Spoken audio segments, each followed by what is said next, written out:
радикализация проблемасын діни жағынан зерттеген кезде 100% адамдардың осы 75-80% осы интернет желісі арқылы арбалғанын көріп отырмыз.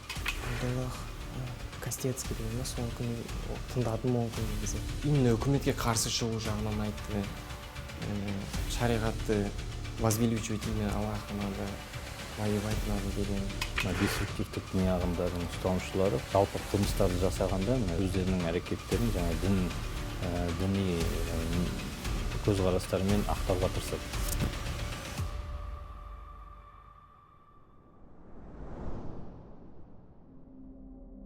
Он 7 жасыма дейін жақсы оқып, бәрін жақсы оқып жүрдім. Содан кейін балалармен жүріп, көшеде жүріп, солай қиянлық жасап, сол грабежмен түсіп кеттім түрмеге. Келдібек Мәден, Ақмола облысының тумасы. Сондай жұмыс істегім келмеді, жүрдім, легкий деньги дейді ғой, сондай жеңіл ақшаны табу үшін сондай грабеждермен айналып жүрдім.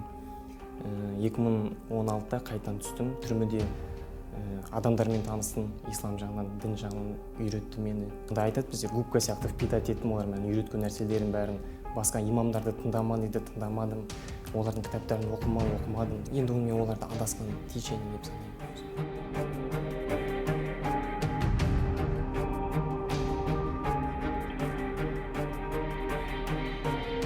Администрация ол дұрыс емес, кәпірлер, олардың үкімет дұрыс емес, біз халифат жасау керек, біз Сирияға бару керек, бізден сондайларды айтып жүрдім. Ашық айтып жүрдім. Абу Ханифа традиционный браттар жүрді арамызда, лагерде жүргесін, бәрін бірге жүреміз. Еме оларды аузу бина, сендер жамансыңдар, олай болмайды, хақ дін міне біздікі деп солай. Өзім біліп жүрген жоқпын да, мен негізі өзім алдашып жүрген, оны кезде білген жоқпын.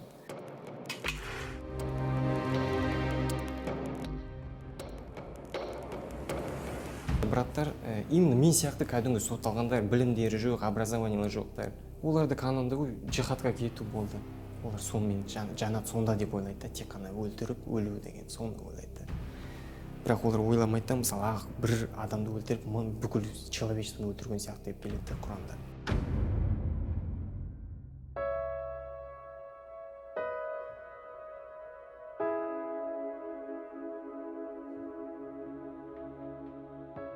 Жабық мекемелердің, түзеу мекемелердің бір осал жері дейміз, жаңағы бір теріс ықпалы да сол. Осындай бір деструктивтік, радикалдық көзқарасты жұқтырып алу өте оңай.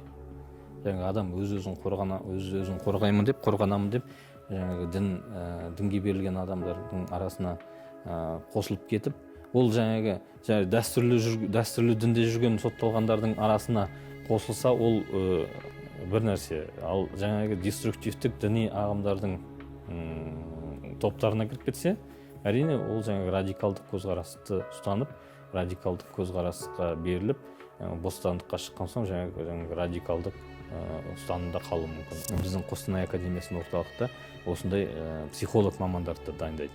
Сондықтан бұл салада қазір жұмыс жүргізіліп жатыр. Әрине ол мына жабық мекеме болған соң ол жаңағы қоғамда көп көрсетіле бермейді, және көзге көрінбейтін шығар ол жұмыс. Бірақ ондай жұмыс жүргізіліп жатыр. Тоқия деген бар, скрывать свое вероубеждение деген бар. Оның алдында мен де солай жүрдім. Типа, мен Абу Ханифа қабылдадым, бірақ жүрегімде ондай жоқ та, ненависть деген бар. Бірақ ол дұрыс емес.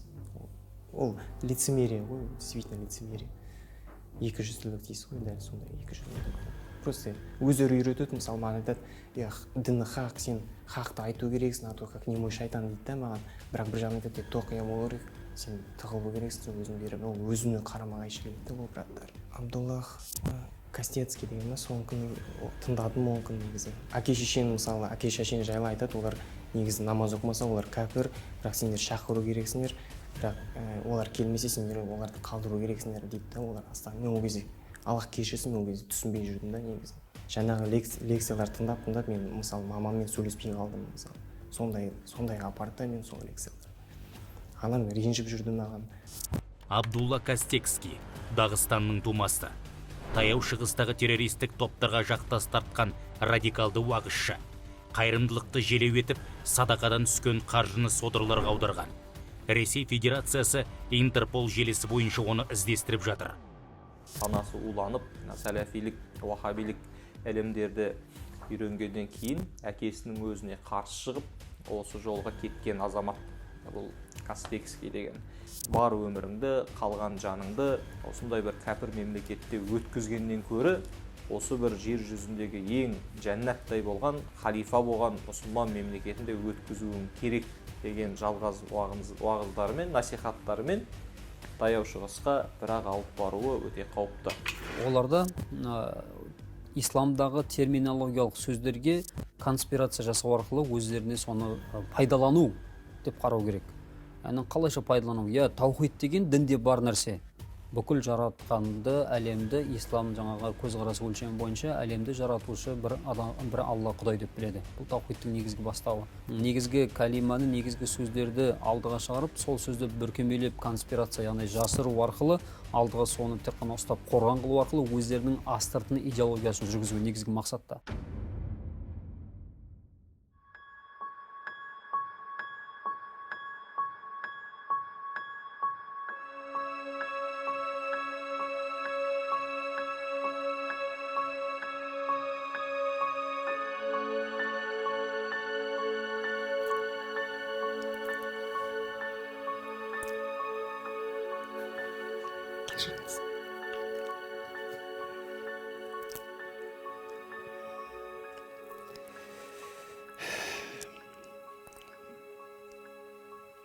Просто адасқаным, действительно адасып кеттім мен. Мамама сұрайын постоянно, мам, что там, может, что-нибудь привозили там во время Рамадана, может, что-то. Да, вот имамы приезжали местные, дейді, и мен ойлаймын да, субханаллах, мен оларға қарсы жүрдім да, субханаллах деп. А именно браттар, сол, брат, мы освободимся, будем помогать, деп, ошақтан да кетеді да, мы знаем твое положение, там, бәрі на словах қой олардың діндері негізі. Имамдардың көмегімен осылай ақырын хақты таптым, бірақ өкініп жатырмын бәрібір мен бар ғой. Анашыма көп зиян алып келдім, сөйлеспей қойдым.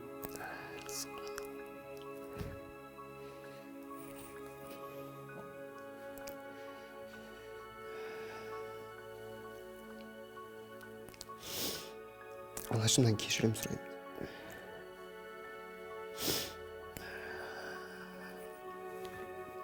Екі інім бар еще.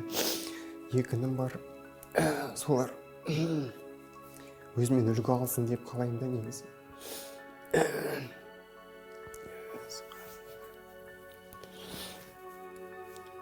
Адаспаған қалаймын олардың мен сияқты адасып кеткендер. Адам баласының бәрі қателесуші, ал қателесушілердің жақсысы тәубеге келгені.